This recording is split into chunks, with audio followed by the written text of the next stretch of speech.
we're gonna give you basic understanding about the business entities, and we move to introduce the legal forms of business organizations in Vietnam. And in this topic, we have to explore characteristics and the features of each business entities and the regulations which regard the operation and management of business entities according to Vietnamese law. Now, the outline for this topic is we're going to have two main outlines. The first week, we're going to go to overview of business organization. And then we move to identify the forms of businesses and regulations.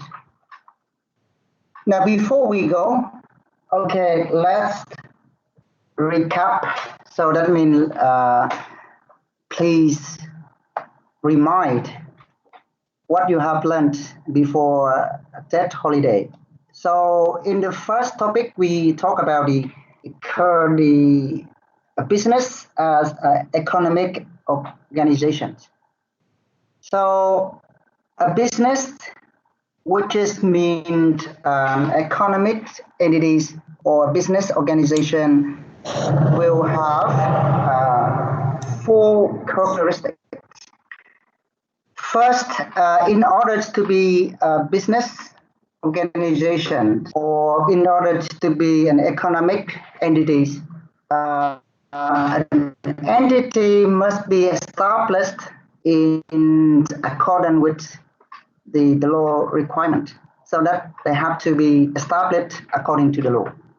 A second characteristics of the business is that they have to be in a certain legal, so that means they have to be in one or another, which is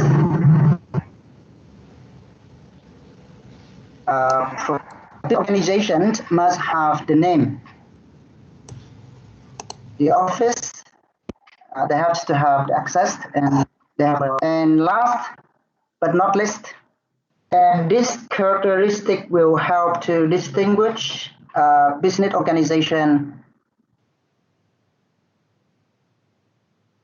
and non-business. That is, a business or a business organization must seek for profit.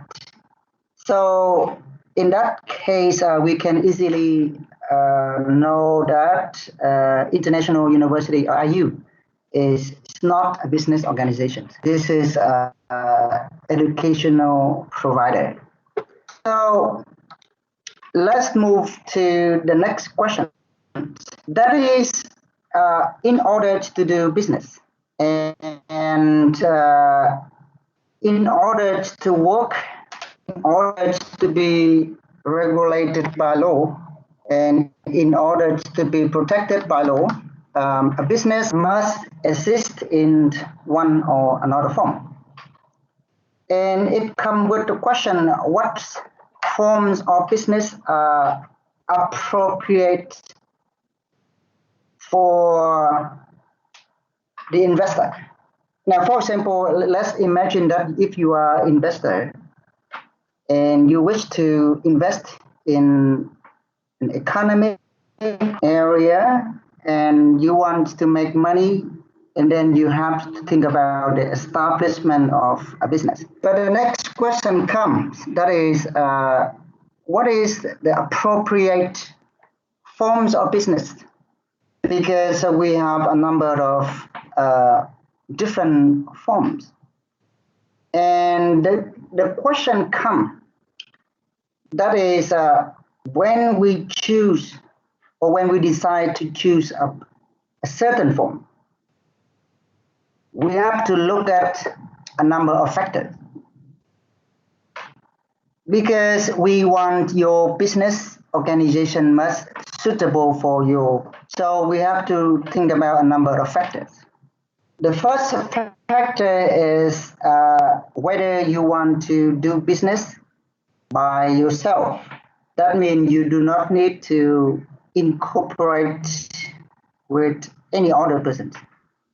The second factor is how big is your capital or how big is your funding. That means it depends on to what extent your funding will cover your business. Another factor is also related to the funding, that is how we attract the funding. And the next question is will concern with the management. How would you manage your business? Can you manage, or would you like to manage your business by, or you would like to share the management task with any other person? And another factor is regarding the liability. So the question liability refer to what we have to do when your business involved in some problem. Now, for example, like the liability to the debt and financial obligations. So the question is that whether you want to be liable for yourself by using your own personal property, or you want to share the liability with your college. So such factors will help you to make a choice. And it comes with the next questions. That is, what kind of business form in our law? So let's move on to the next question is the legal forms of business entities. So remember, business entity can be in different forms, and the choice of particular form or another will depend on the choice of the investor. That means it depends on you guys. So if you can look at the map here, and here is the forms of business entities, which based on the Law on Enterprises 2020.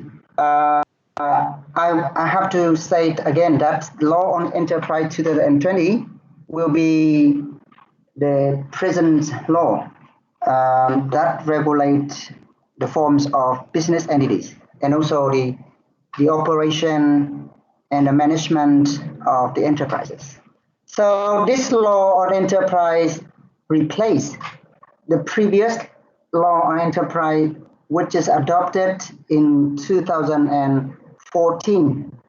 So remember that if you use your own materials for the last years, for example, or the previous years, the law will be Law on Enterprise 2014. But from this year's and the current law will be the laws on enterprises 2020. So according to the Law on Enterprise 2020, you can see that a number of legal forms of business entities. Now you look, the first ones can be, okay, let's look at private enterprise, and creation is PE, for private enterprises. So what is the private enterprise? So we'll talk about it later. The second forms of business entities is a partnership. So what is the partnership and how we form a partnership? What's a characteristic of a partnership and how do we manage the partnership will be discussed later. The third forms of business entities according to Vietnamese Law on Enterprise 2020 is the shareholding company. And the abbreviation is S. That means stand for shareholding company. And the fourth one is limited liability companies, which is LLC. Stand for limited. The first L stand for limited. The second L stand for liability, and C stand for companies. So you also note that according to Vietnamese law, there are two forms of limited liability company. One is one member's limited liability company. So that means the limited liability company with only one member. And the second one, which is more popular, is the two or more members limited liability company or multiple members limited liability company.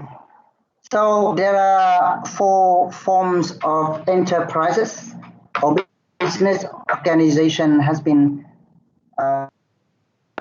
provided by the law on enterprise. And beside that, we also have other forms. We can name that they are cooperative, like, for example, the good example is Co-op. The cooperative is not a company. It's not enterprise according to the law on enterprise.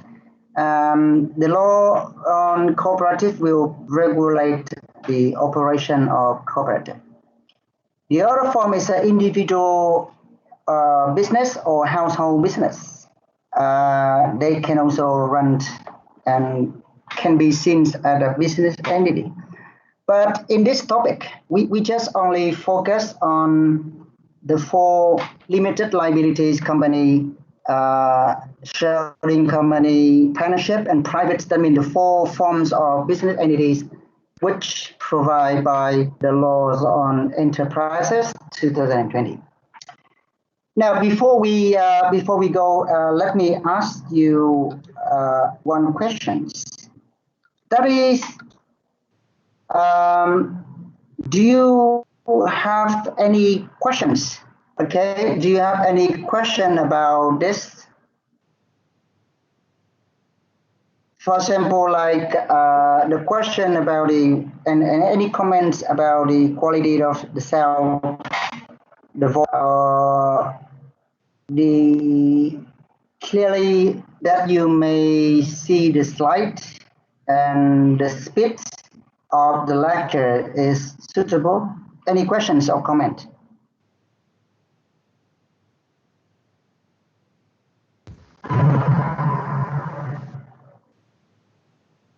Any questions so far?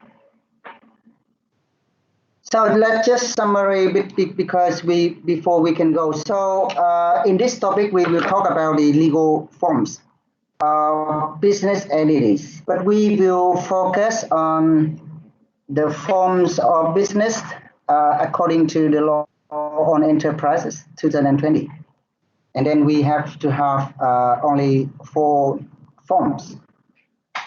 So if you have no questions, but just make sure that you hear everything clearly. Can you listen to me clearly? Teacher, can you explain the slides full screen? Okay. Thank All you. right. So thank you very much. So that means that you hear me okay, right? Yes, I can hear you. Okay, good. Now starting. Hang on. Let me share again. Okay. Now we now gonna move to the first. I mean the first forms of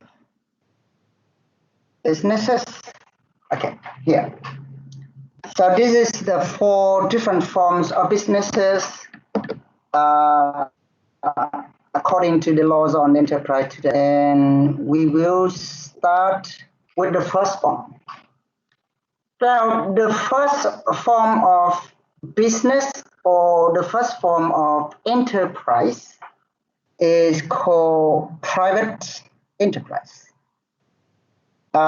Beside the name private enterprise, we also sometimes we can see another terms and we call them sole proprietorship.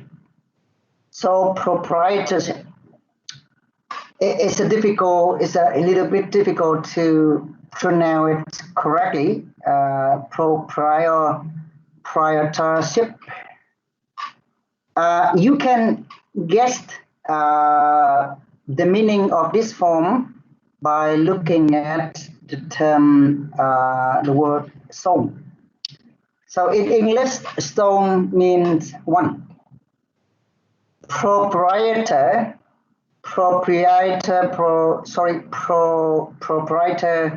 means the owner. Okay, so this can be roughly translated a form of enterprise or the form of business which have only one owner, or this form of enterprise is owned by one owner. Now, in this topic, then we have to look at three questions. First is definitions, and second is characteristics, and last one is the question regarding management of these forms of business. Okay, here we can use the definition of a private enterprise by using Article 188 of the Law Enterprise of 2020.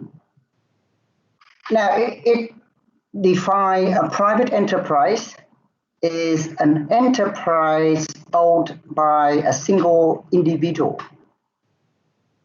and whose liability for its entire operation is equal to his or her total assets. So you can look at it. I highlight by using different colors to highlight the keyword that help you to understand the form of this enterprise. So first of all, private enterprise. So I have to look at. Now the first word is enterprises. The second one is a single individual.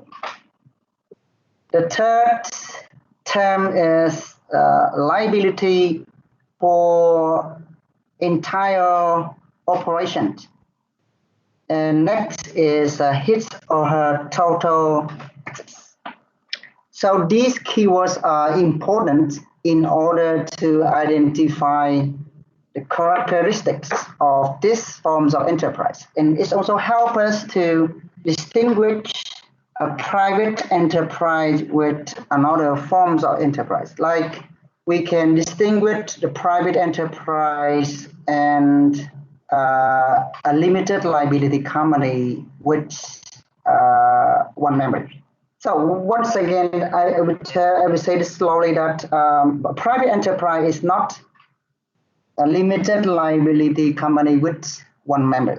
Although both forms of enterprise have this common thing is that they have one owner.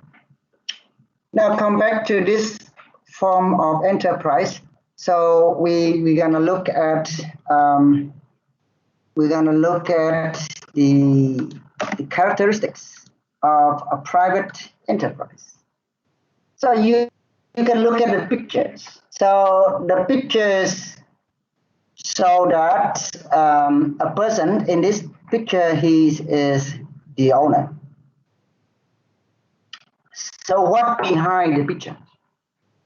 The picture was showing the shop owners running a business show a number of things. Number one, you can see that the form of private enterprise is suitable for small business, like a shop, like a small market, like a convenience store, or like a bakery, small bakery, so it's suitable for small business. The second thing that show from the picture is that the owner of this enterprise will cover everything. So he can act as the owner. He is the manager. He's the shop official. I mean, he's the shop's teller, and he is responsible for everything. Okay, so after that, we can move to look at the characteristics of a private enterprise. Now, number one, a private enterprise is a kind of enterprise that owned by one individual.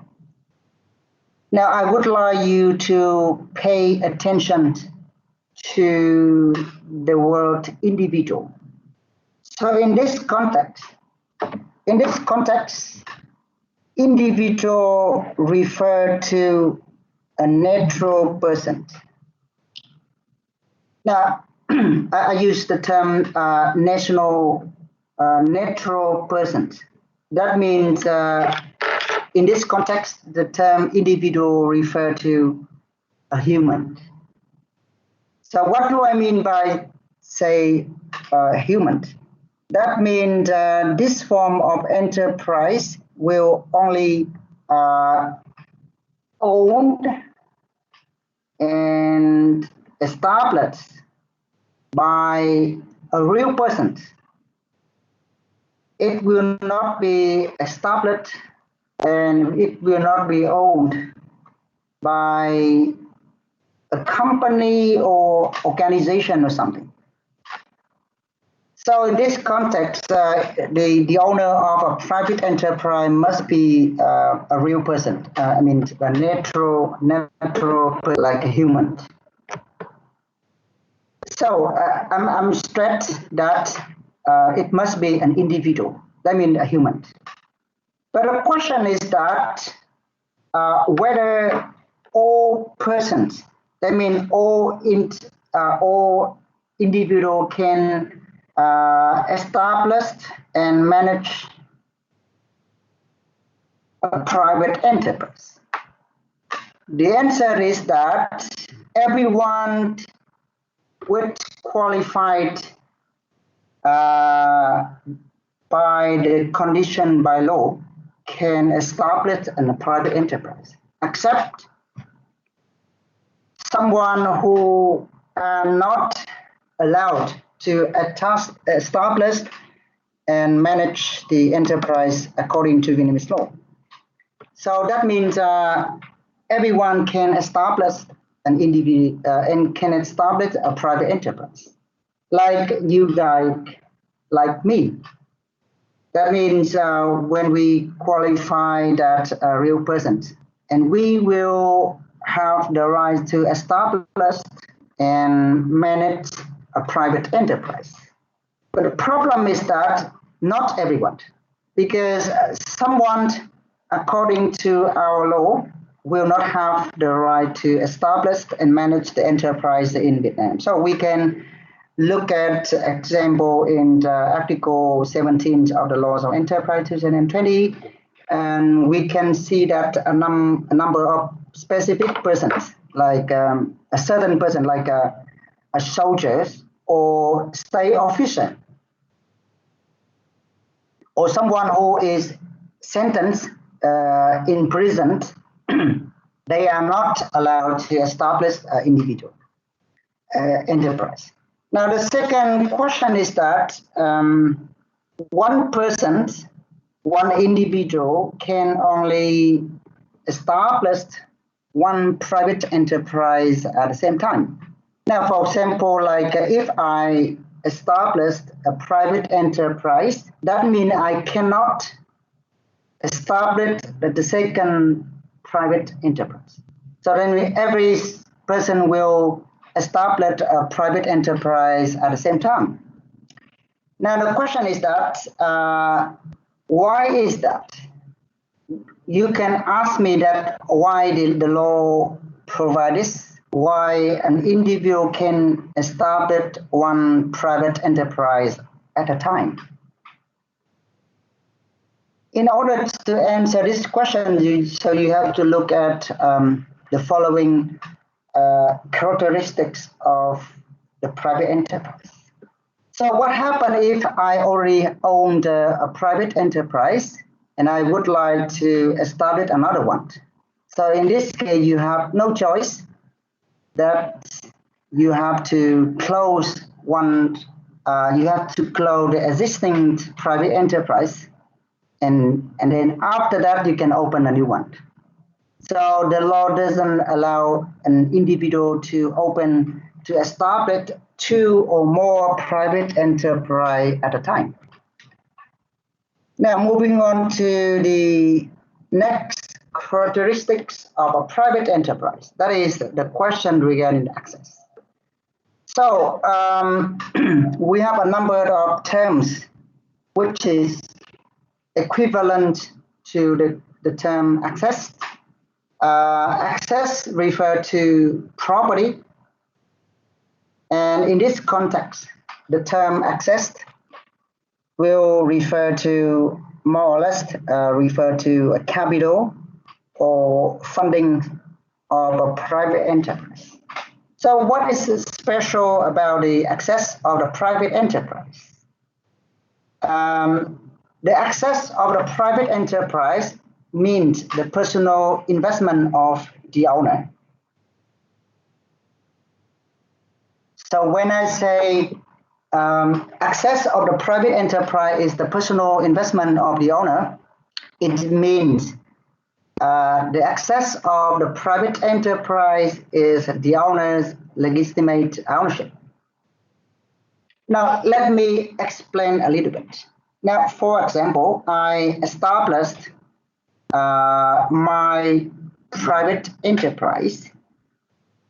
Okay, so for example, my name is Long Trần, and then I use my name to a private enterprise, a Long Trần and private enterprise.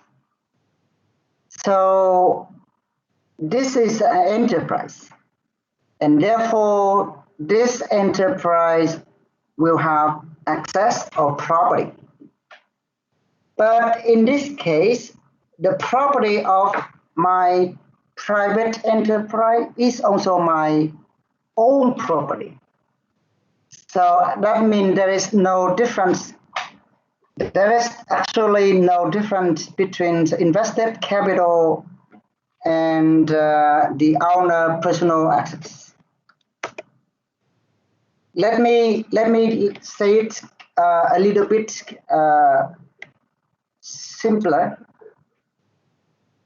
Now, for example, when I established my private enterprise, I invest 100 million Vietnamese dong, for example. So it means my private enterprise has an access of 100 million. That in one way.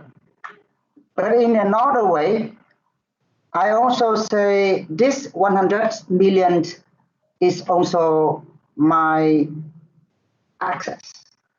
So there is no difference between the 100 million, which is the access of the private enterprise, or 100 million is my personal property. So in fact, the private enterprise had 100 million as a property, but it's still my personal property. That is very important characteristics of the private enterprise. So it's something like a private enterprise is a person. It will be treated as a person, but its property is still belong to the owner. That is, you have to remember this. So I can conclude that the access of the owner means the access of the private enterprise. And we also say the access of the private enterprise means the access of the owner. So there is no difference between the access of the private enterprise in one hand and the access of the owner in the other hand. So the access of the owner is also the access of the private enterprise and vice versa. That is the third characteristics. Now that the law requires the private enterprise must register the amount of investment capital when it's established. Now, for example, when I established my private enterprise, so I have to register with the authorities about how much I could use for my business. And during the business operations, I can increase or I can reduce the capital invested in my company, in my enterprise. Now, moving on to the next characteristics, and this characteristics is, the most important characteristics. That is, you can see here the term unlimited liability. Now the question is that how would you interpret or how would you understand the term unlimited liability? So unlimited liability means there is no limit in terms of the liabilities of the owner. And that means the owner liability is no limit. Now, I would like to say a little bit about these characteristics. Because unlimited to what? So we have the question, unlimited to what thing? And the answer is unlimited to the debt. The debt means the amount of money that you have to pay for the creditor or the bank. And unlimited liability to any other financial obligations. For example, the tax that has to be paid to the government, the payment for the contract that the private enterprise signed with another parties, or the compensation for the violation of a breach of the obligation causing damage to another party. So in simplest way, unlimited liability will impose a no limit regarding the owner liability. So that means the owner of the private enterprise will have to be liable, and they have to fulfill all liability until no liability is imposed. Now, for example, okay, we can explain it by looking at an example. Now, imagine that I establish a private enterprise. And when I established, I declare with the authority that I invest 1 billion Vietnamese dong. So that means my enterprise, my private enterprise will have the property, or we have the access of 1 billion. And then I use this 1 billion to my business. All right. After 1 year, I got a problem. And now I have the debt of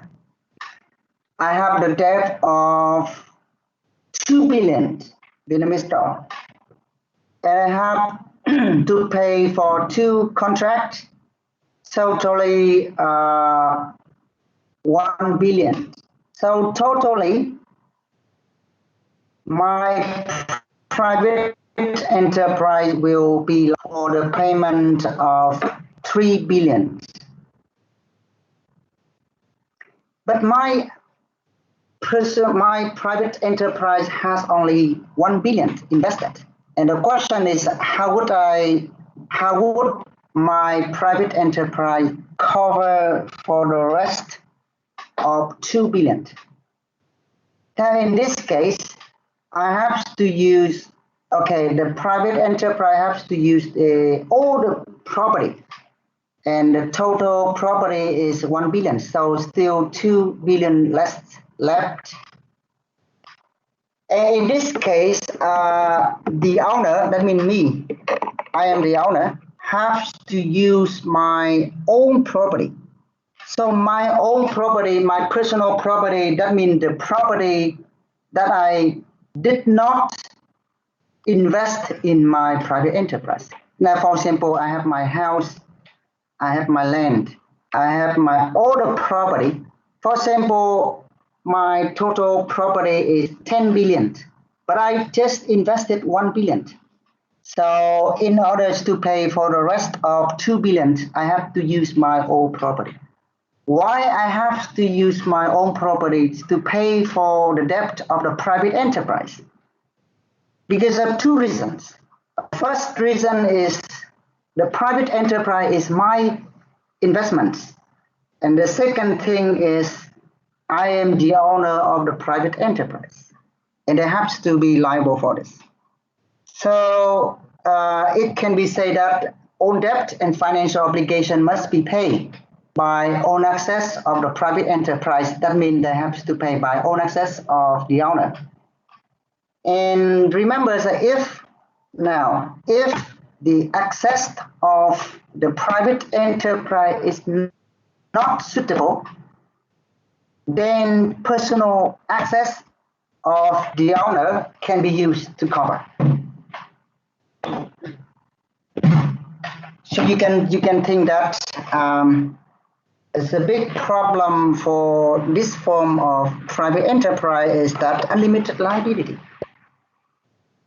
Because you can lose your personal access, although you did not use them to invest in a private enterprise. That is the next liability. So I can say it in another way. That is, the owner is liable for business activities by own of. Okay, I will highlight this by own to make it clear. Now, by own of his or her assets. The owner is liable for business activities by all of his or her assets. That is important. So I can lose everything if my private enterprise is unsuccessful. And no one will cover this for me. All right, that is a limit liability. Now, the next, the characteristics is the owner of the private enterprise will run the business. So my company is run by myself. My business is run by myself. Then I may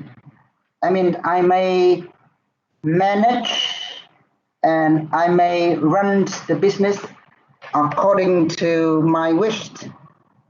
So it can be very flexible and give me more freedom to run the business. And there is no difference between the business itself and the owner. So for example, my private enterprise has the name, but in fact it's still my own owner. So I am the owner of my private enterprise.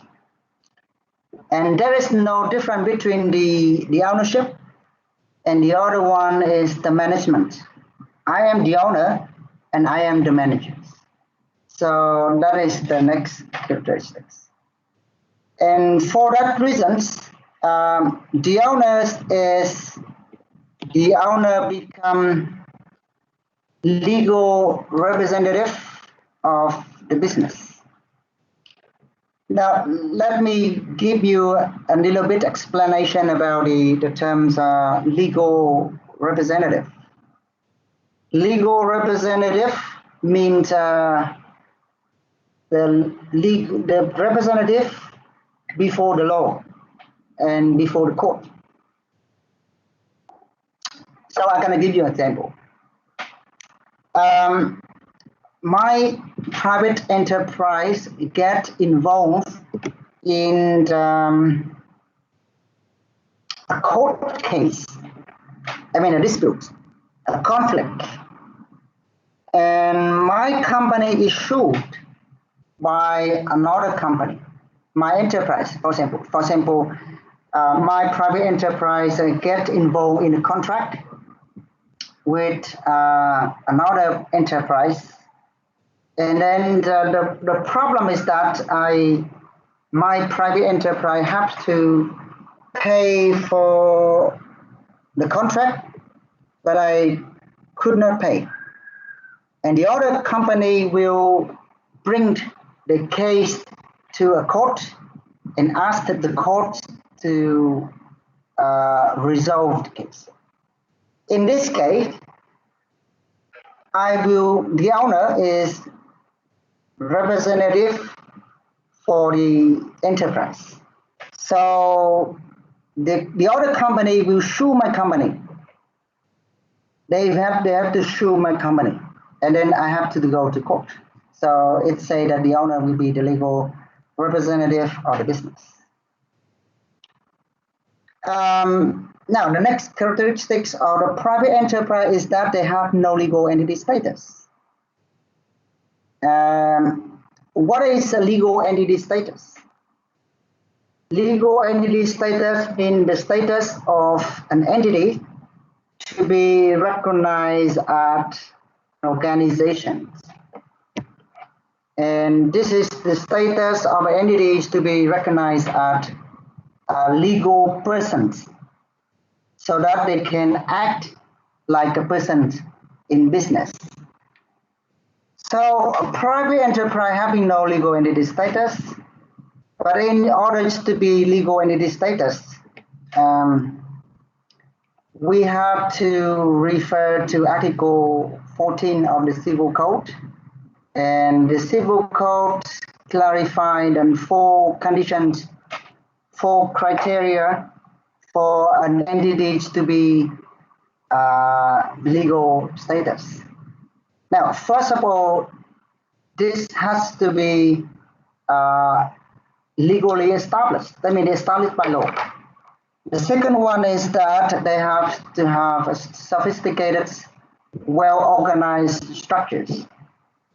And they have to have the independent property, and they have to participate independently in legal relations by its own names.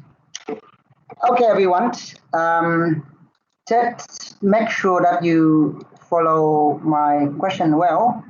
Let me ask you one question. Okay? Now, I will ask you one question. I just mentioned that a private enterprise will have no legal entity status. And here is now my questions. Please answer me and help me to explain why. Okay, to explain why. Why private enterprise has no legal entity status. That means a private enterprise cannot be recognized as a legal entity. It cannot be recognized as an organization. And the question is why? The question why private enterprise has not been recognized, cannot be considered as legal entities.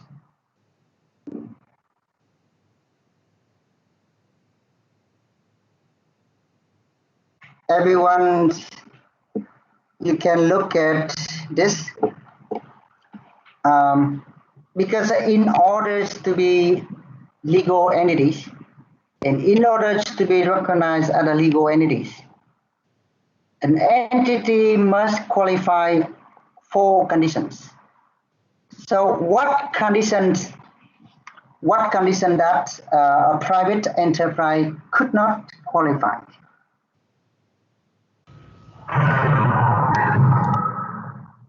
Everyone?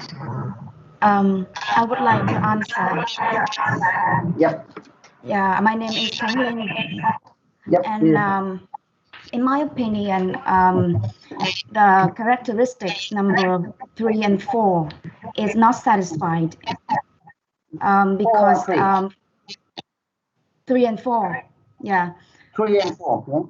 Yeah, because for the private enterprise, the property of the owner and the property of the enterprise is not separated. They are the same. Yeah. So there is no independency of property.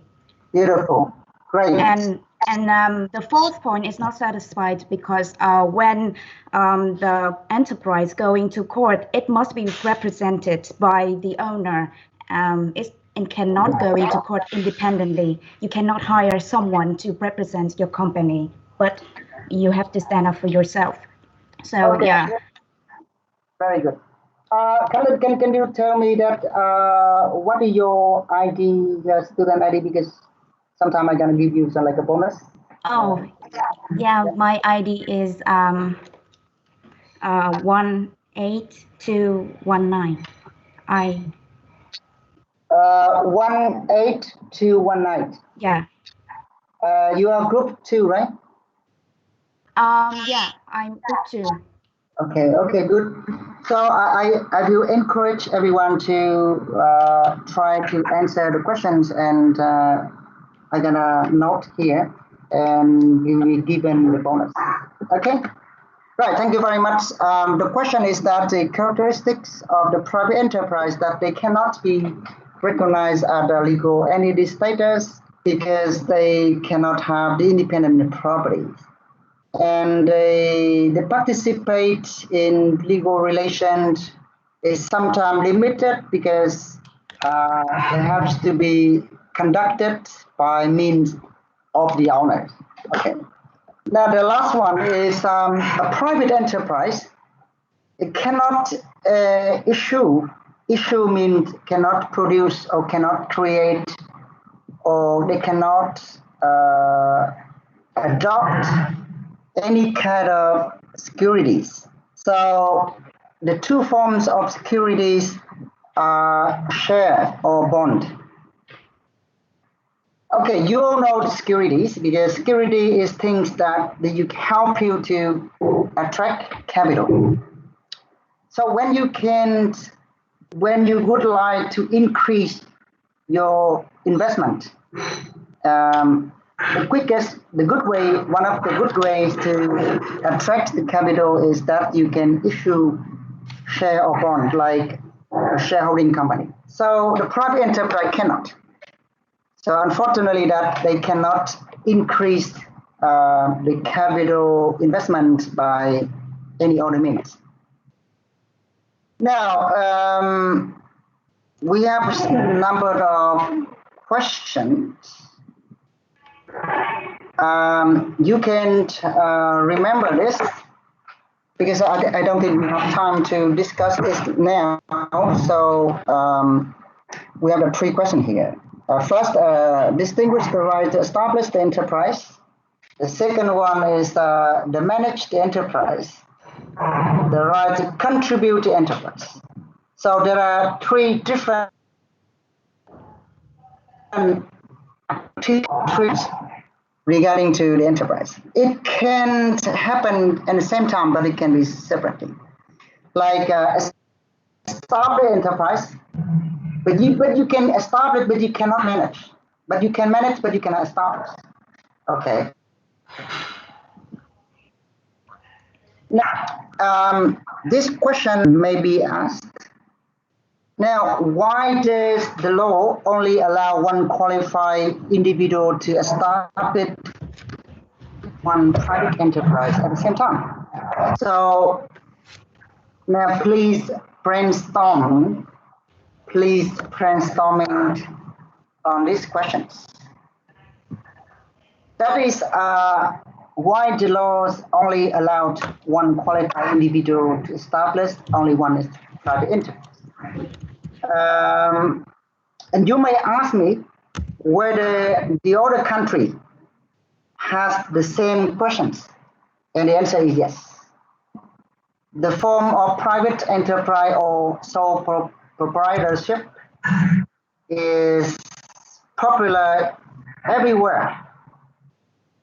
In every country in the world also have very common provisions on the private enterprise. And you can say that most countries, I mean, all countries will allow an individual establish one enterprise at the same time. But before we go, can anybody explain the second questions? Why did the law only allow one qualified individual to establish one private enterprise?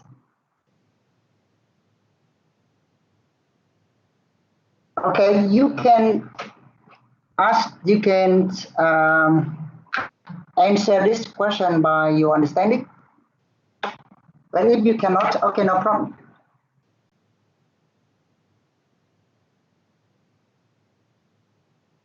So we say that one person or one individual can only establish a private enterprise at a time.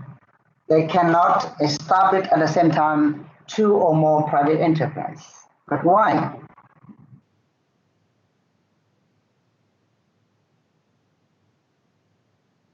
All right. If you can notice, and please note these questions, let's ask the second question.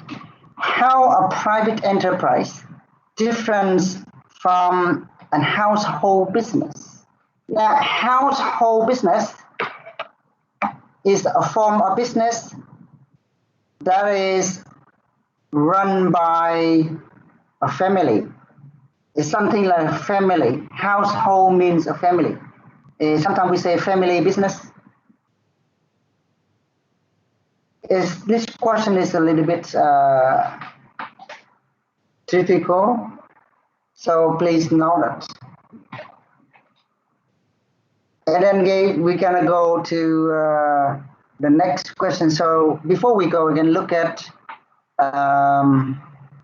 pictures. So in the bottom left corner, so the picture show the owner. So proprietor, he is used his personal investment in establish a sole proprietorship or private enterprise. So imagine that the enterprise got a debt, for example, and then the next one is that the owner personal liability for the company debts. That means the owner will have to pay for the debt incurred by the company. The reason is that the property of the private enterprise is also the property of the owner. So in case the private enterprise cannot pay for the debt, and then the proprietor will have to pay for the debt. All right? Now, we have to look at, we have another questions about advantage and disadvantage of a private enterprise. This is a problem. And it is very funny that you can see like in many countries, private enterprise are very popular. Like in the United States. In United States, majorities of small business are in the form of private enterprise. It's just because the advantage of the private enterprise. So the question is, what are advantage? So before we go regarding the advantage Another question is, we also explained at the beginning that I'm saying a private enterprise is very suitable for small business. So I use the term small business to distinguish the term a large business. Large business require large investment. They will need a lot of management and a lot of questions have to be during the operations. Small business, on the other hand, is flexible. It doesn't need large investment. It doesn't need a complicated. So the form of private enterprise is very suitable for small business.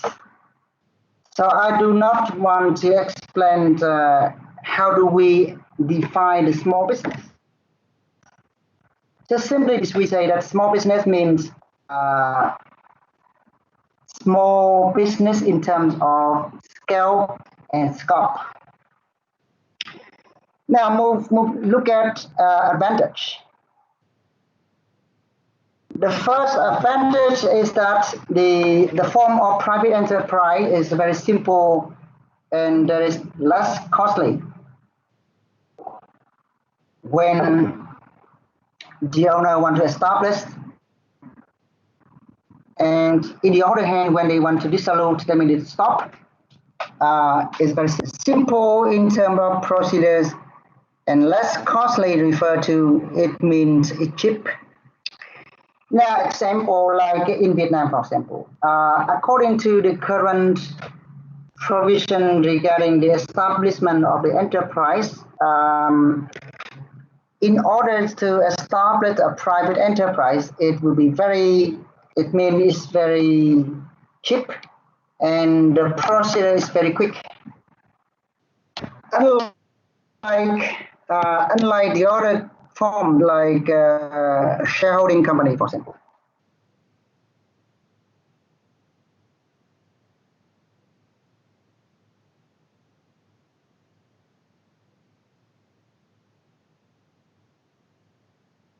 The process, it costs a lot of things. The second one is regarding the flexible management and easy organizations. That means the owner will manage the companies in flexible way. The forms of enterprise doesn't require complicated structures or organizations. Now, if you look at limited liability company, you will see that so they have to establish this body units. This form of structures has to be according to the law. Now, the next advantage that is the owner will take full control, and he is free to operate the business according to the desire, to his or her desire. So I can manage, I can control, I can operate my business according to my wish. Now, take a look at when we compare this form of business company. Now, for example, let's take example of a limited liability company. So, according to our law, a limited liability company is a form of enterprise which has maximum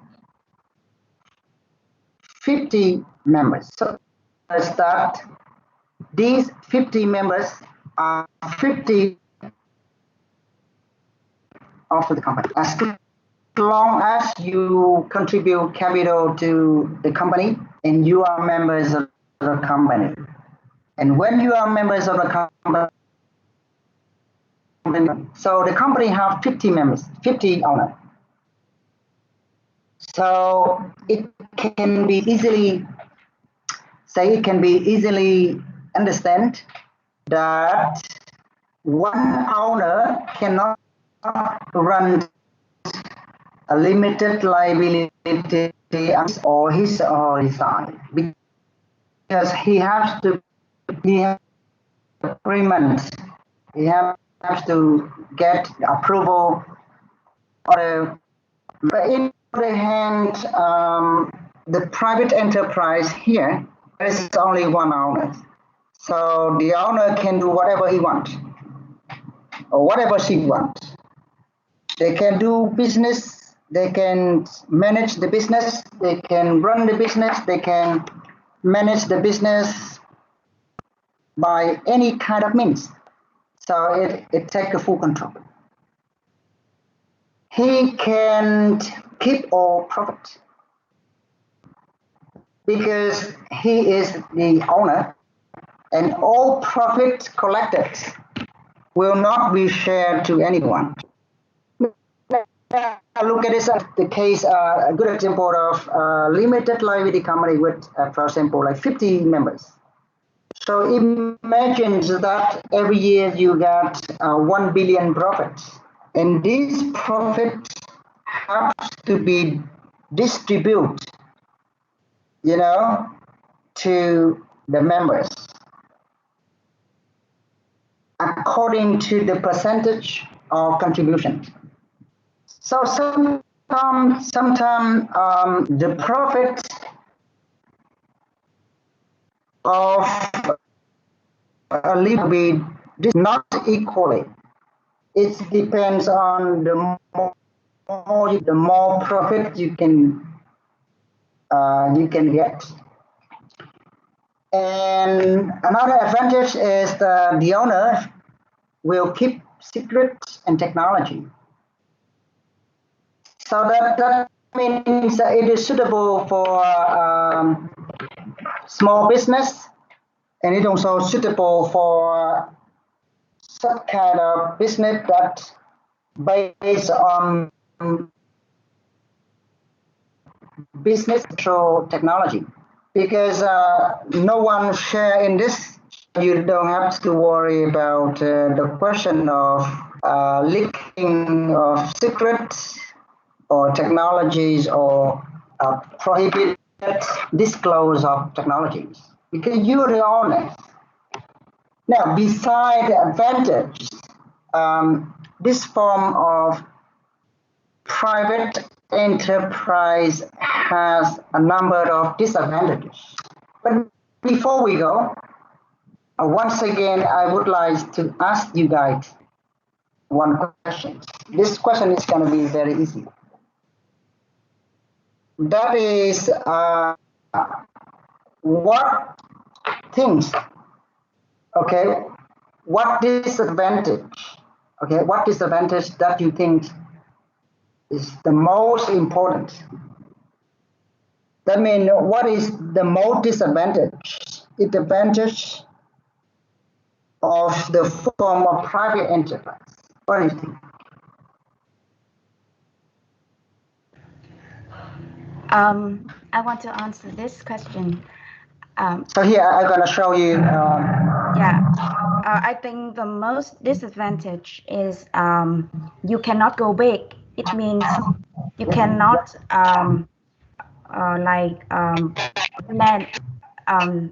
you cannot go bigger. Yeah, you cannot release securities like bonds or stocks. So you can use your own private property to invest in your own business. So if you want to go bigger, it's very hard. So you are Kathleen again, right? Yes. Okay, good. But I'm afraid that your answer is okay, but disadvantage is not the most concern. The most concerned disadvantage is not about the question of fundraising. I mean, the question of increase the capital. Partnerships also have the same problem. So we have here the 4 disadvantages. The first is unlimited liabilities. The second one is limited management abilities. The third one is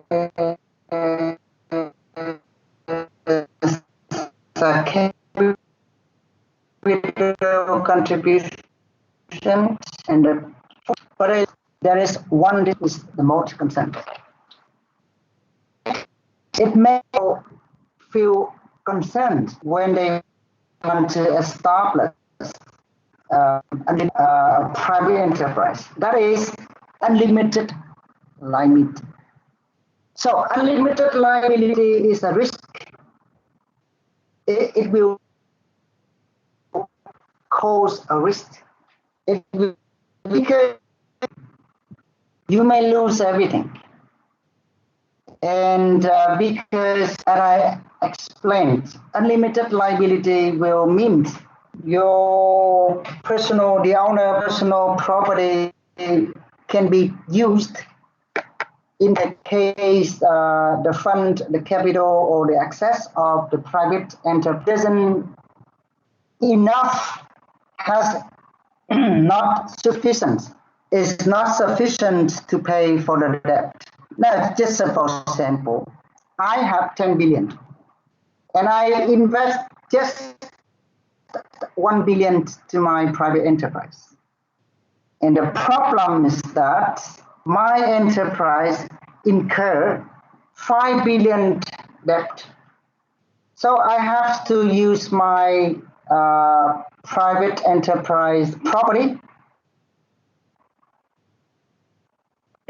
That means when you have 4 unpaid, and my liability as the owner of the private enterprise will not be finished until I pay for the rest of 4 billion. Now, for the rest of 4 billion unpaid, I have to use my own personal property.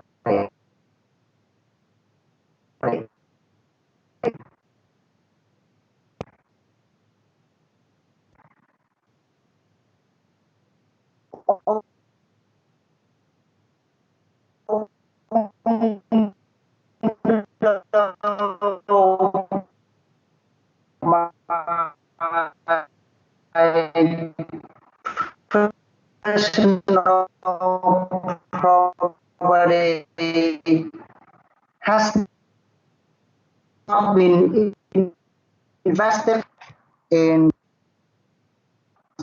but it have no ability of management or management capacity.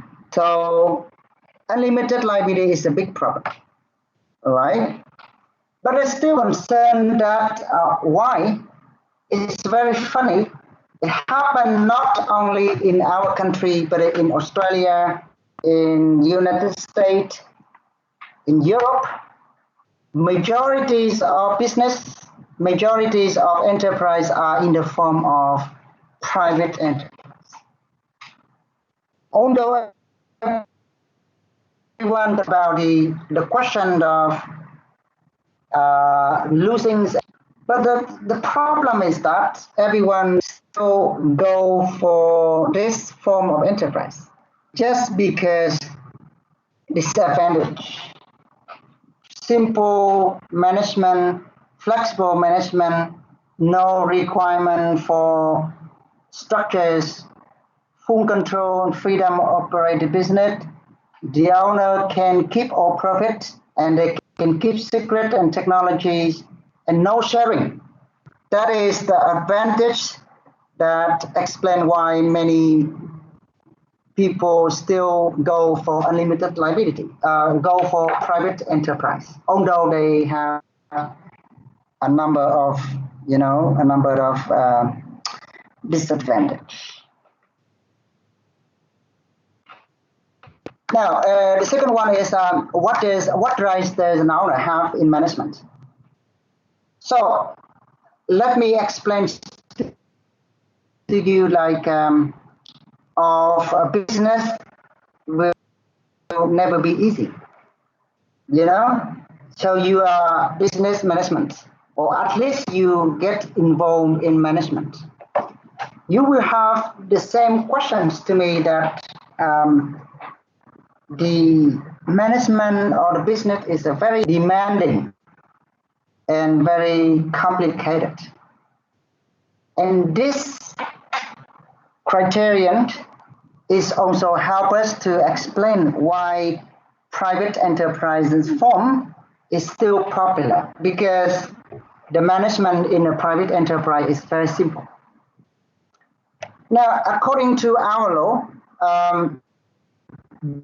the law imposes requirements for the question of management of the private enterprise. Just it leave everything for the owner, because the owner will directly manage the business, so he can make full decision. He can act as the legal representative. He can act as the plaintiff or defendant before the court. The owner can be flexible in terms of they can employ another person to run the business or manage the business. But remember that he still takes full responsibility for the business operations. The owner can lease the whole business. So if the owner doesn't want to run the business, but he still wants to keep the business, he can lease the business. And the leaser will run the business, and he still takes responsibilities.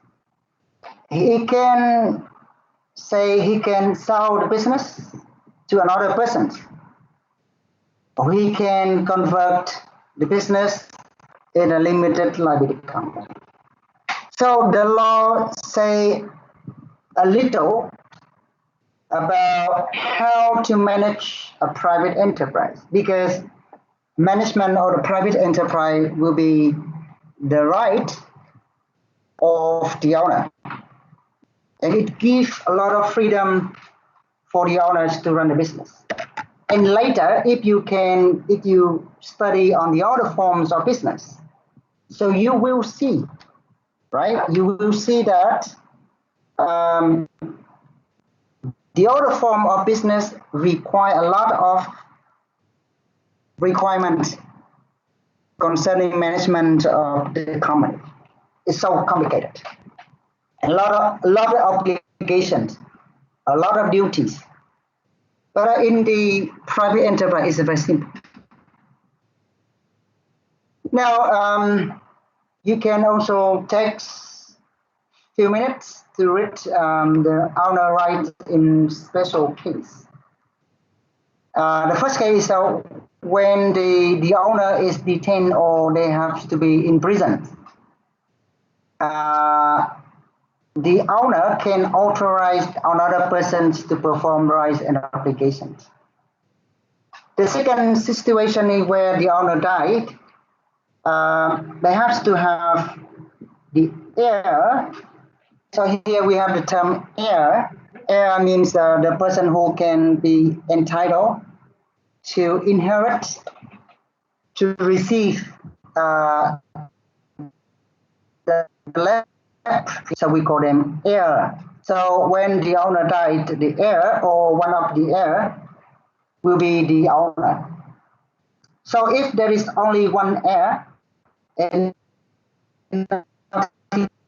but if there is more than one heir, so they must have the agreement among the heirs to identify who will be the owner, the next owner. Now, for example, like Mr. A, right, had 3 children, M and P, for example. So one day, Mr. A passed away, and Mr. A is the owner of a private enterprise.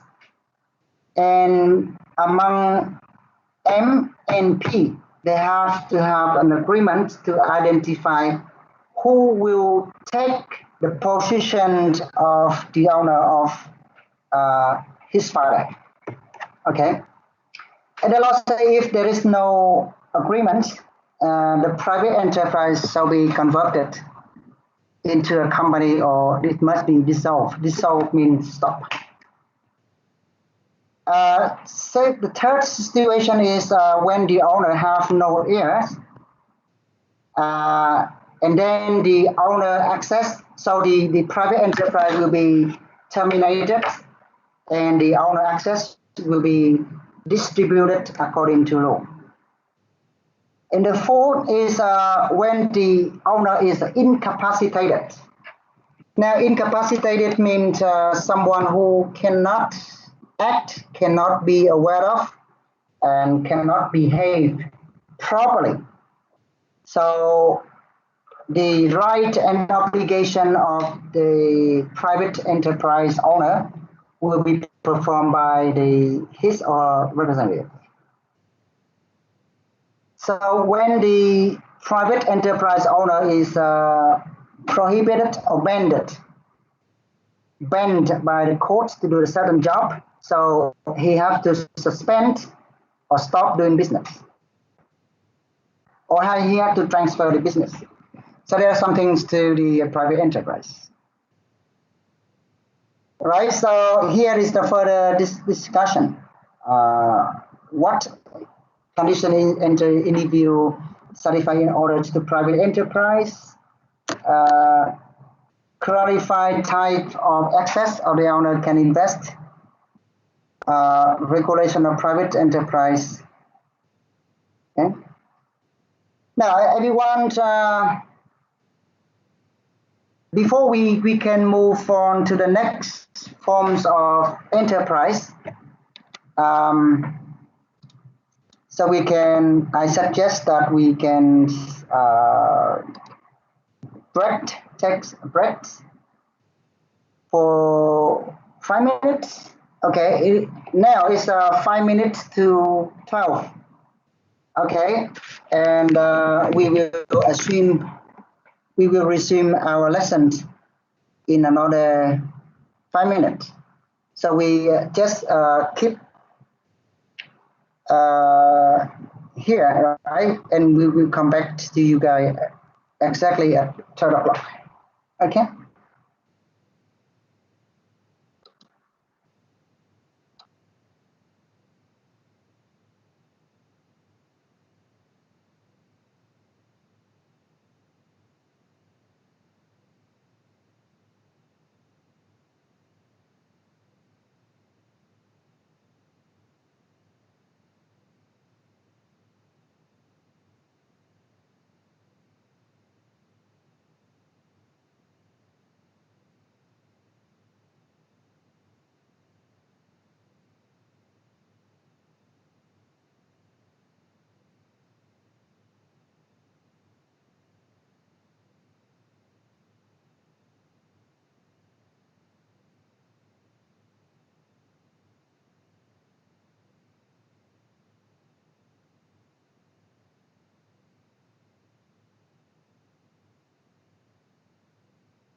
Okay, everyone. Hello.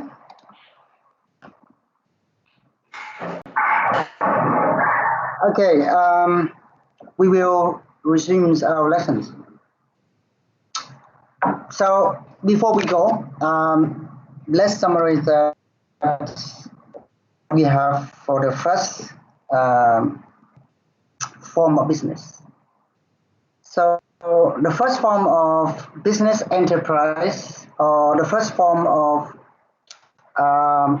business, is a private enterprise. This forms of enterprise is very popular, and this form of enterprise has a lot of advantages, and mostly the advantages involving the flexibility, the freedoms, and the costless in terms of establishment and operations and management. But this form of business have big concerns. That is, it has unlimited liability. So unlimited liabilities because there is no difference and no separation between the properties of the owner and the properties of the private enterprise. And therefore, the owner will have a heavy obligation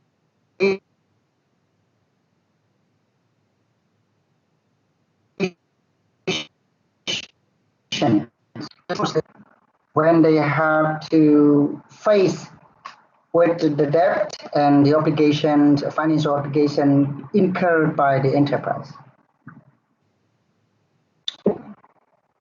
However, this is the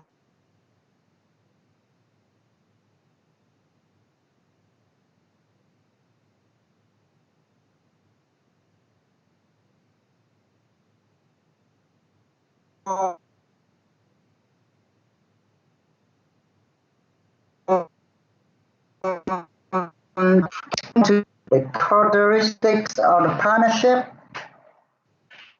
the membership of the partnership, and how to organize and manage the partnership. But the first thing, what is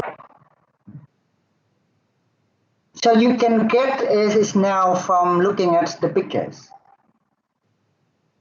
So in the picture that we have to see, we can see that two people. So unlike private enterprise where we have only one owner, a partnership has at least two people. Now the term partnerships, and look at the pictures in the bottom right, bottom left corner. The term partnerships come from, it's a combination with partner and ship. Ship refer to a relationship. Partners mean friends, or is something like a more. So therefore, we can sometimes you can assume we can make a comparisons that a partnership is similar to a family. It's something like a couple, or husband and wife. When two people comes together and connect by a special relationship. So a partnership in the same in this context will have the same thing. Now we have to look at the definition of the partnership in the enterprises by looking at different piece of things. Now we go from the top left. A partnership is, first of all, is an enterprise with legal entities status. So what do I mean by saying enterprise with legal entity status? That means partnership, unlike private enterprise, has legal entity status. That means a partnership is recognized by law as organization. Number two, the next is a partnership will need at least 2 members. So unlike private enterprise, a partnership will have more than 1 members, and they are here co-owners of the partnership. Now I would like you to think about the term co-owner. What do I mean by I say co-owner?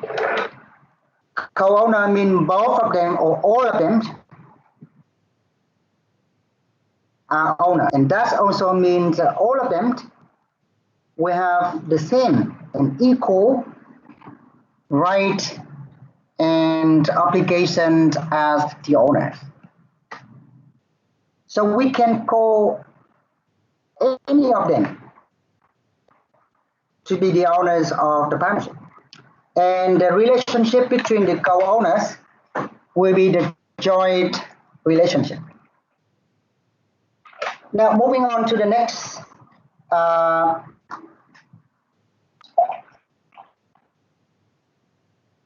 The partnership means the associations of at least 2 members, and they run business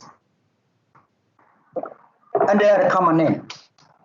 Now let's think about the terms common name. The common name, the term common name here refer to the names of the partnership. That is in the rough meaning. In more sense meaning, common name means they go together and work and operate and do business under the same family. So that means everything will be not for a single person. Now, for example, me and my friend. So we have 2 people, and then we decide to establish a partnership. And the partnership have the name. And from now on, we will not do business for ourselves, but we do business for our partnership. So we have to look after for my new family. It's something like when a man gets married to a woman. So before marriage, they are separate people. Before marriage, they do whatever they want and for their own business.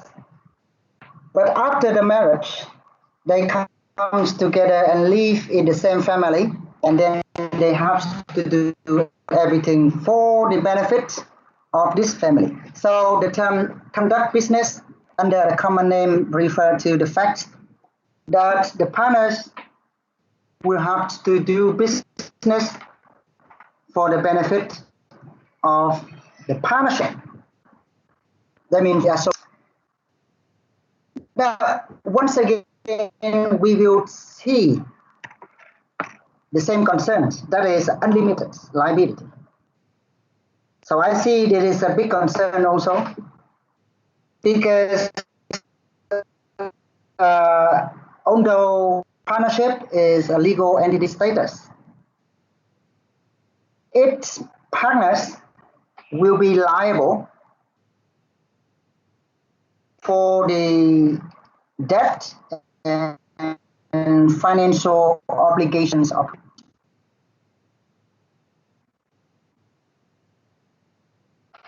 In this context, now what do I mean by say joint liability? Joint liability means all partners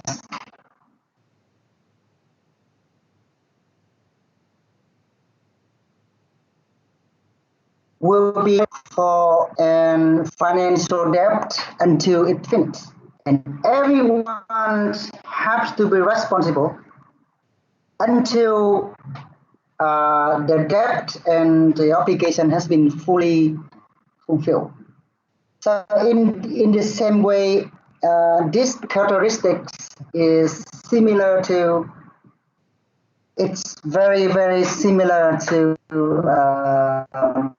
private enterprise. Next one is, here we have to look at the term partners. Partners means the members of the partnership. So everyone who establishes a partnership will be called partners. They are unlimited liability.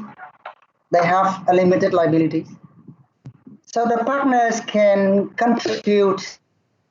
Partner contribute to the partnership by many ways. So they can contribute by money, by property, by labor and skill. And the question is how much they should contribute is not necessary. Sometimes partners may not contribute everything, because the most important is that it's based on personal identities of the partners. Now look at the last one in the right top corner. That is, some partners may have limited liabilities. What does it mean? It means that all the partners of the partnerships, basically they have unlimited liabilities. But the law allows them to have some partners which have limited liability. So that means the member of the partnership can be divided into two categories. First category is called general partners or unlimited liability partners. And the second one is limited liability partners.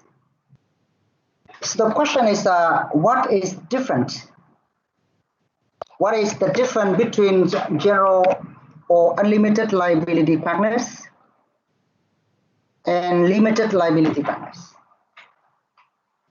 The main difference is very clear.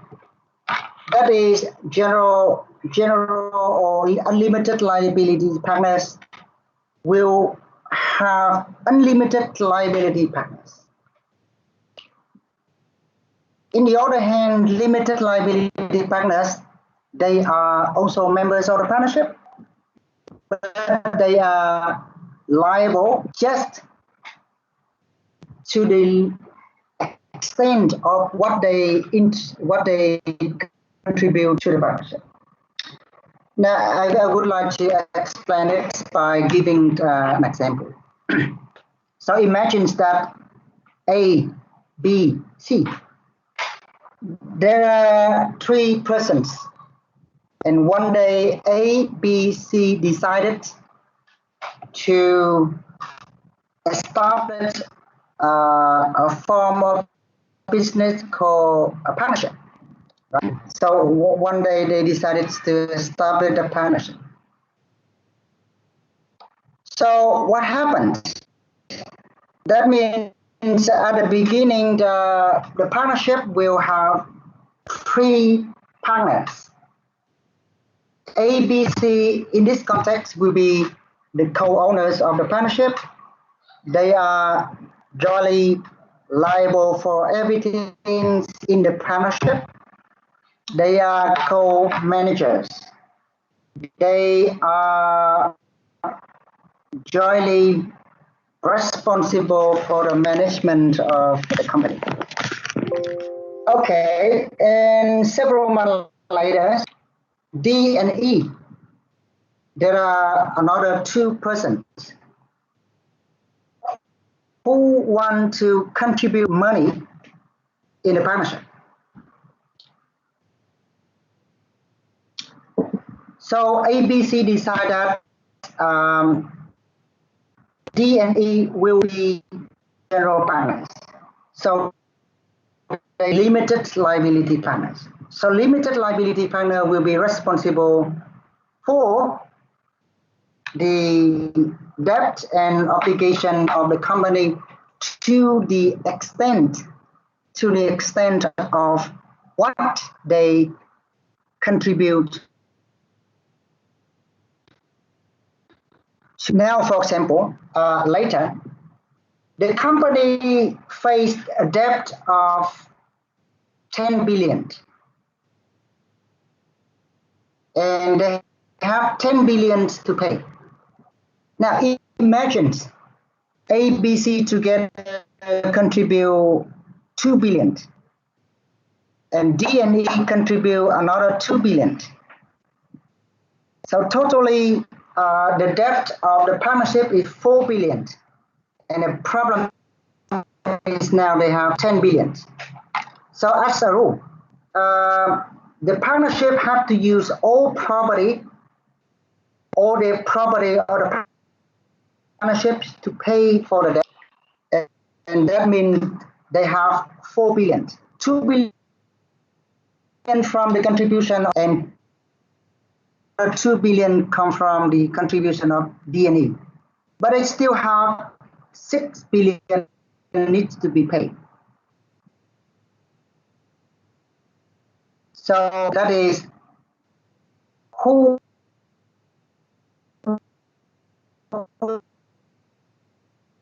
we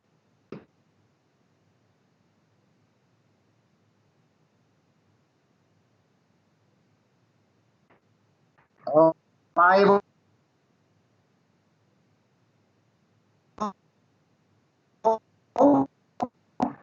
for to cover all the debt, and in this case, D and E will use personal property to cover for the rest of 6 billion left.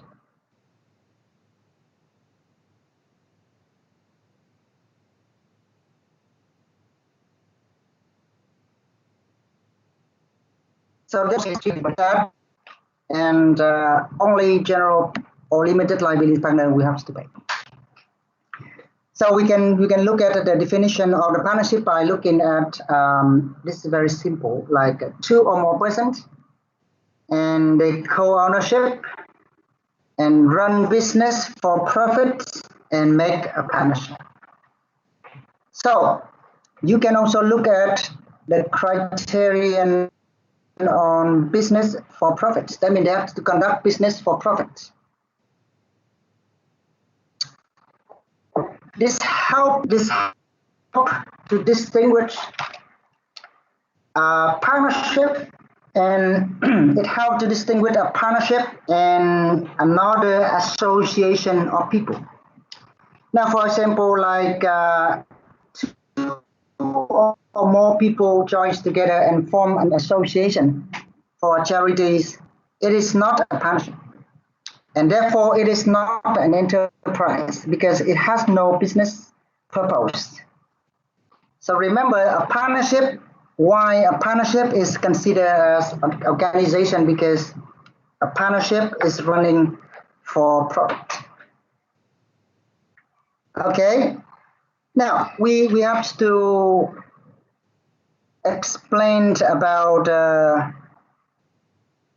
provision regarding general partners. So once again, remember, general partners are co-owner, they are co-managers, they are members of the partnership, and which is unlimited to the debt and all the activities of the partnership, and they are the ones that personal property would be taken if the company could not pay for the debt. So according to the rules, the general partners is compulsory. So that means whether or not partnerships limited liability partner, but a partnership must have general partners, and they have to have 2 partners.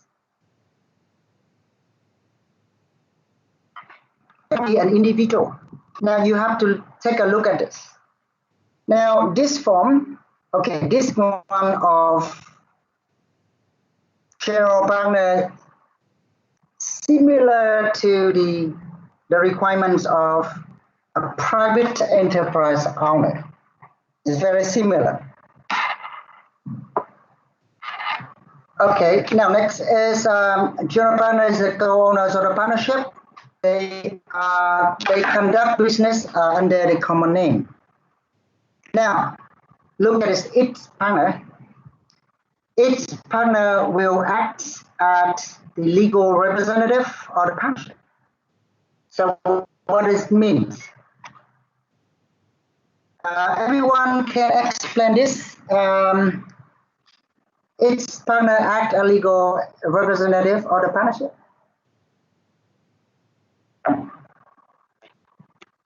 Anyone can explain this?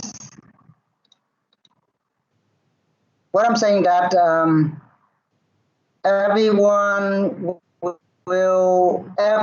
partners will act as the representative of the partnership. What does it mean?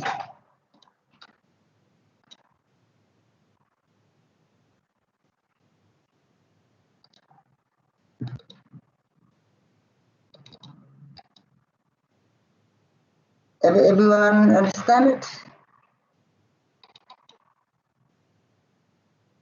Each partner acts a legal representative.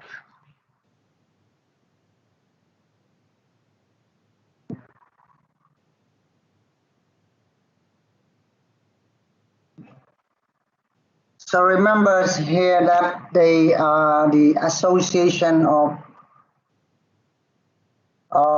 2 or more members, and each of them can be legal representative. So whenever they have any matters, each of them can represent the partnership before the law or before the court. Do you know that a very, very good slogan, which is say, one for all and all for one? That exactly reflects the characteristics of the partnership. That means all partners do for the others and for the common things, and the others do for the individual persons. Okay, another one is, last but not least, that I also explained that the liabilities is the problem for the general partners. So what is the difference between unlimited liabilities for private enterprise and limited liability for the general partners? They are not the same. So for the private enterprise, unlimited liability will in the owner. And for the general partners, unlimited liability will be jointly. So that means all partners will join to be liable. So, okay. Now, liability to the partner's obligations. So the partnership, first of all, the partnership property is used to cover debt and financial debt and financial obligations, and personal property of general partners. Now pay attention to what I'm saying, the personal property of general partners. To highlight this. Okay. General partners general properties of general partners will be taken if the partnership property is insufficient. The second one is that we look at joint liabilities. All right. Joint liabilities of the general partners. Okay. And therefore, limited liability partners have no personal liabilities. In example, if A, B, C, and I also have D and E. E is limited liability partners, so they have no personal. The second one, you know, have is not the same. It's unlike partnership. That is, a partnership will have legal entity status. And why partnership is considered as having legal entity status? Because the property is independent from the partners. So that means when the partnership is stopped, the general partners have to transfer the property to the, and the partnership is the owners of the capital contributions. Now let's take an example. Imagine that we have A, B, okay? A, B, C. They are three different persons, and A will contribute 1 billion, B contribute 2 billion, C contribute 2 billion. So together, they will contribute 5 billion. So, unlike private enterprise, the general partner have to transfer the contribution to the partnership, and totally there are 5 billion. This 5 billion contribution will be the property of the partnership. So the partnership will use this property to do business. It's a very interesting is that they have 5 billion to do business. But if the debt or the financial obligation has to be fulfilled, it's more than 5 billion. The rest has to be jointly paid by the general partners. Okay, so when we, for example, like ABC contribute 5 billion. But after a period of operation, the company, so first of all, 5 billion of the partnership has to be paid. And the rest of 2 billion has to be paid also by the general partners. So 2 billion will be shared among A, B, and C. And that means A can pay off 2 billion, and then they request the others to share or to contribute again, or one of them or all of them. So the partnership engage independently in legal relations. So in this case, we can see that the partnership can act independently by his or her, by its own name. Now moving on to the second questions, and we can see that the partnership cannot also issue securities. So they have no choice to mobilize a capital, And the question of mobilization of capital can be conducted by one of the three means. First, the capital can be increased by admission of new partners, or they can ask existing partner to increase the capital contribution. Now, for example, in like A, B, and C, they already contribute they already contribute 5 billion. And now they would like to increase up to 10 billion. So the fact that they cannot issue security or bond. And the first way is that they will admit D as the new partners to increase the capital. The second way you can do is that they can ask, for example, A, B, and C will increase, will double their capital contributions. For example, A already contribute 1 billion, so A now requires to contribute another 1 billion. B already contribute 2 billion, and now he is required to increase another 2 billion.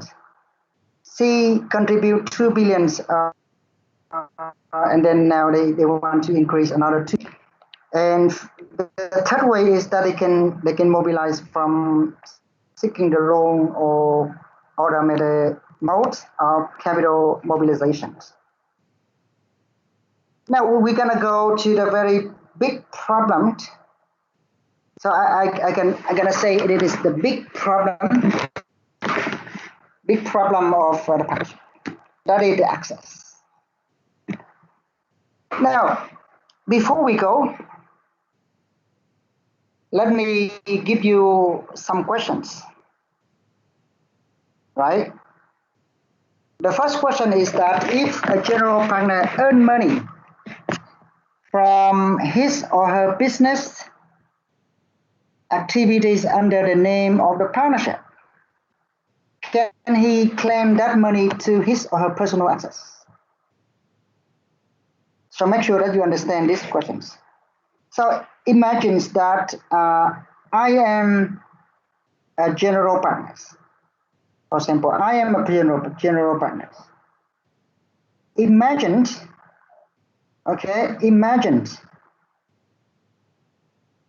I work for my partnership, and because of working for my personal because of working for my partnership, I earned 1 billion.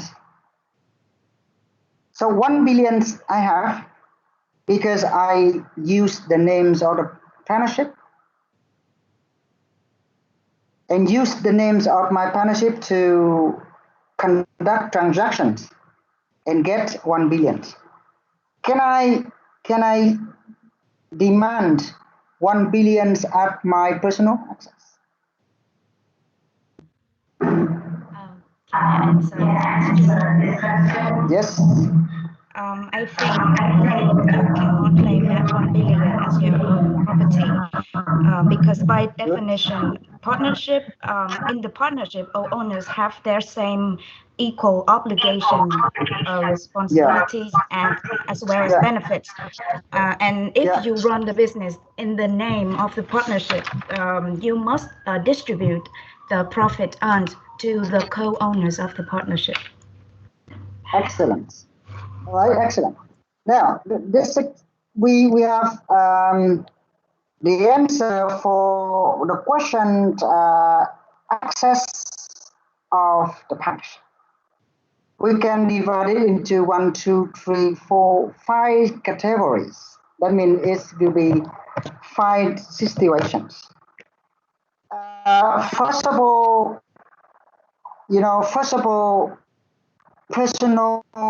personal access of the partnership will come from the capital contribution of the partners.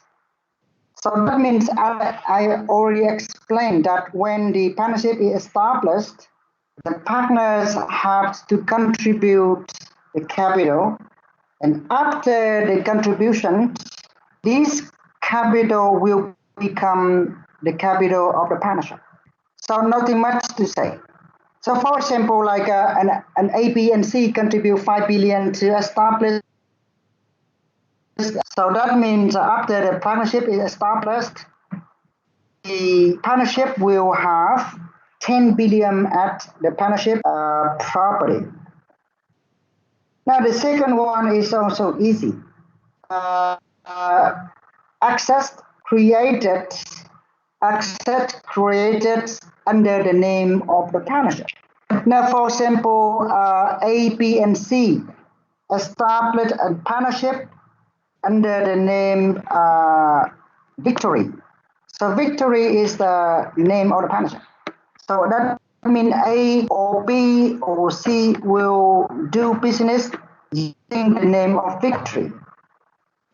So using the name of Victory, A earn 1 billion, earn 2 billion, C earn 2 billion. So totally A, B, C earn 5 billion for doing business under the name of Victory. That means 5 billion collected will be the property or the access of the partnership. Okay, so that means the second one. The third one is the access of the business activities from business activity created by the general partners on behalf of the partnership. It's the same. But you have to look at the characteristics at the bottom. Now, read it carefully. Access from business activities of the partnership created individually by general partners. That is a very, very interesting. It's unlike the other ones. Now, access of the business activities of the partnership created individually or created personally. You know, created, I can use here is a personally by the general partners. Someone may ask me a question, why is it happened? It can be explained by this way, but it can also explain by another way. But why is that? Now let's check an example. A, B, and C, again, they are the general partners, okay? And they do business under the name of the partnership.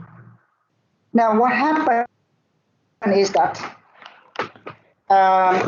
imagine that A had his own client. For example, like A is an accountant, and he has his own client. So in the evening, I mean at night, when he returned home, he gave advice to his own client personally, not under the name of the partnership. And his client is not the client of the partnership. And his client pay him personally. For example, pay him 1 billion. And the question is that, should 1 billion belong to him individually, or this 1 billion belong to the partnership, although he earned this money by his personally activities? So the answer is that this 1 billion still belong to the partnership. So that means that the partnership is a good form, is a form of association, and it's a special form. It doesn't allow everyone to work independently. Everyone, when they do, they have to think about the benefit of the partnership as a whole. And there is no concept of personal activities, no concept of personal income. And if the partnership do so, it can be a violation of code of conduct. And the code of conduct doesn't allow general partners to earn money by taking advantage of the name of the business, but the code of conduct doesn't allow general partners to get money outside the scope of activities within the partnership. So it's very funny, something like I can give you an example, like when we, for example, in the case when we do like a waiter in a restaurant. So in a waiter, when we do waiter in a restaurant, so basically in a shift, we have quite a number of people who do the waiters, and we have the same functions, and we have the same obligation to serve our customers. And because of the good service, the customers will give us a tip. You know, the tip is a small money given as a bonus to the waiter for the good service. And normally the tip will be given collectively, or it can be given personally. Now, for example, I am a waiter and serving together with another waiter in a restaurant. Imagine that the customers give me personally a tip. For example, they give 100,000.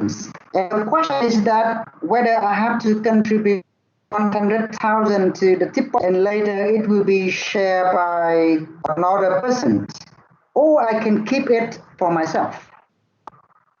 And in this case, the answer is very interesting.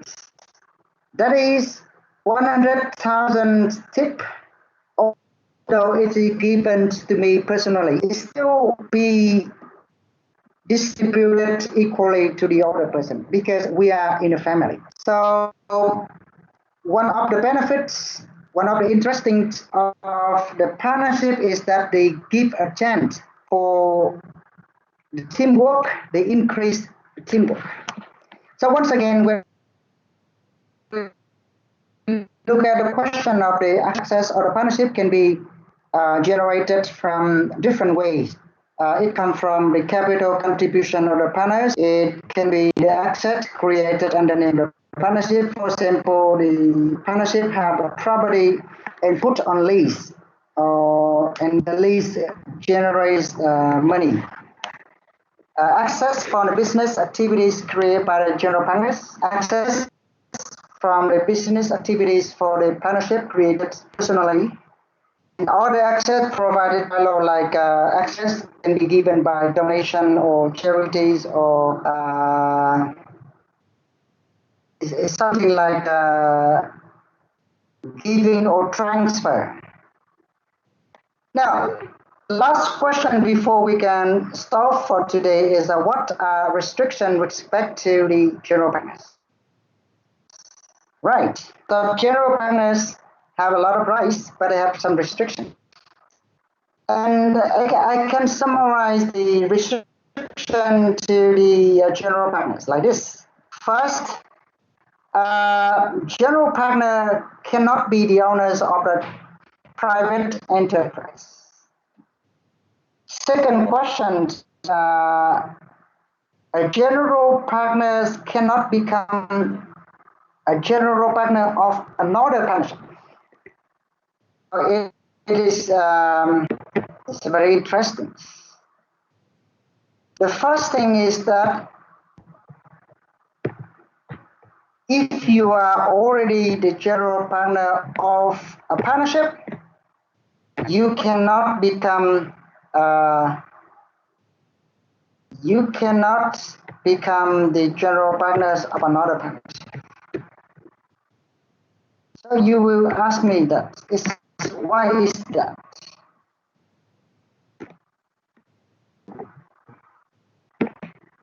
For example, if you are already the personal general partners, so you are not allowed to be a general partner of another partnership. It is something very interesting. Now, for example, like A and B is husband and wife. Okay. So A cannot be another, A is a wife and B is a husband. In the same way, A cannot be the wife of another husband and B cannot be a husband of another wife. You know, this association is very special, doesn't give the rights for general partners to become general partners of another partnership. And general partners cannot be the owner of another partnership. And the question is why? The answer is, you still remember that the general partner will be unlimited liabilities. That means personal property of the partners, general partner will be used for cover the debt.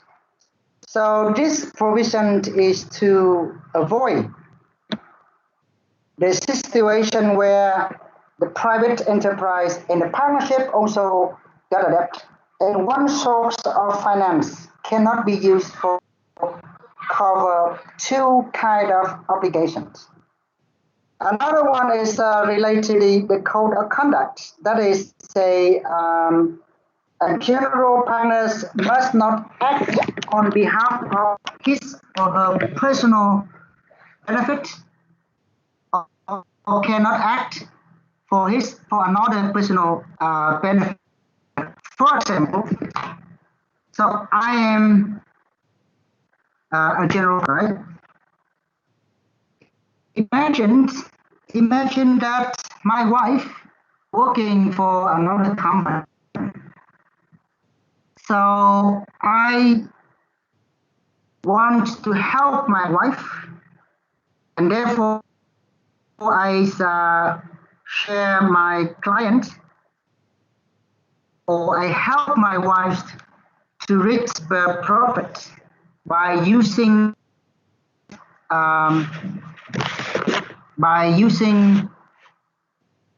the capital, by using the knowledge, by using the technologies, by using my own and using my private, my partnership resources to help my wife. In this case, it is prohibited. I will not be allowed to do this because it will impact to the partnership benefit. Now, I cannot transfer a part or a whole capital contribution to another person. It can be happen if the remaining personal general partners agree. But before we stop, and then I would like to ask why the law doesn't allow a general partner to transfer the contribution to another person. So imagine that A, B, and C, they are general partners, right? Imagine that A, B, and C, for example, imagine that one day A want to transfer half of his contribution to D, which is his son. According to the law, A cannot transfer to D unless B and C agree. And the question is why?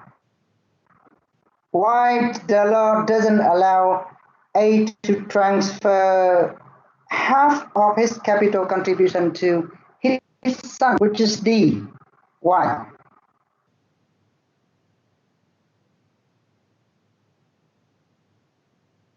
Everyone can answer this. Why? Why the law doesn't allow A to transfer half of his capital contribution to another person who is not the general partners? Well, I think it will increase the liability of the person that we transfer the money to. So yeah, that will put him or her at risk if the business did not go well. Okay, your explanation is acceptable, but it's not the straight answer. Now think about this. So assuming that A can transfer half of his capital contribution to D.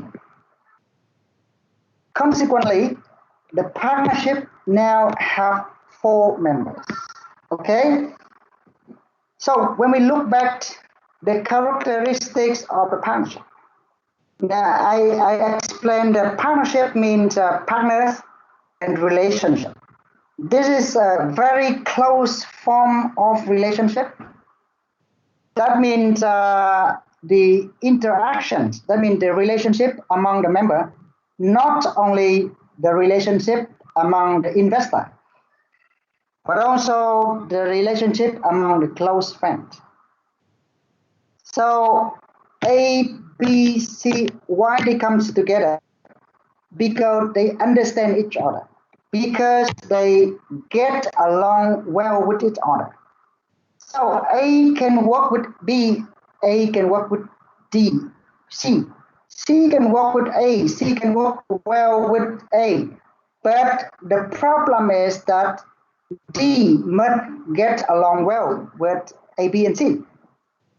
And the same question is that when we transfer the capital contribution to another person, and he or she will be the new members. And remember, the partnership work on teamwork. It will affect the question of teamwork among the others. So that is the big problem.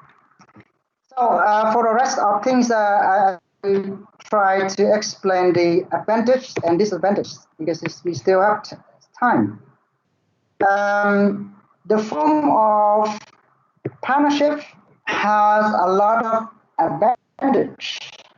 Now, the advantage is increased capital and skill. It will attract effective laborers, reduction of expenses, sharing. It increase the question of sharing the risk, sharing the responsibility of work, provide support and motivation. That is the benefit from a teamwork, and it can be strong in decision making. So we can say the most important of the partnership benefit is that they will create the platform, a teamwork platform, where members can work together, where partnership can do everything under the same team, and they can facilitate the strength of each members. However, disadvantage also the problem for the partnership. And in the same way with private enterprise, that is the unlimited liability. Because the partners will be liable by using his or her personal property. So it will be risky when the partnership get involved in a big debt or they get a financial problem. And the second one is that it can be easily increase the conflicts in decision making. So that is the second one. When teamwork can facilitate strong decision making, it also creates a conflict when members cannot look in the same way. Look when the partners are not in the same direction, so it easily conflict in decisions. And the third one is instability. So, for example, when the partnership is dissolved or by the death of the partners, for example, A, B, and C, for example, A died and the partnership may dissolve.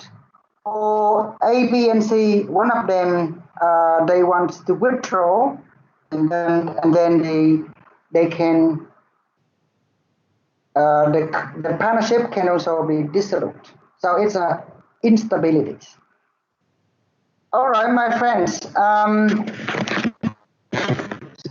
That I think that's it for today. And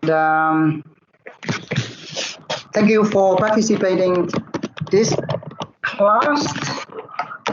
And this is for group 2, class 2, right? According to the decision by the university, and we next week we will still have an online teachings like this. So hopefully we will welcome you again, and hopefully that we will not have another online any more online teaching because we want to see you in person. Okay. Any question before we stop? Sir, Yep. can you upload all the files from our first lesson up to now on Blackboard? Okay. Okay. Yeah. Yeah. The Okay, thank problem you. that this I can do it. I can do it. No, without any problem. Okay. Okay, But thank you. tomorrow or something like that because I have something to do today, so I can do it tomorrow. Okay. Goodbye, everyone.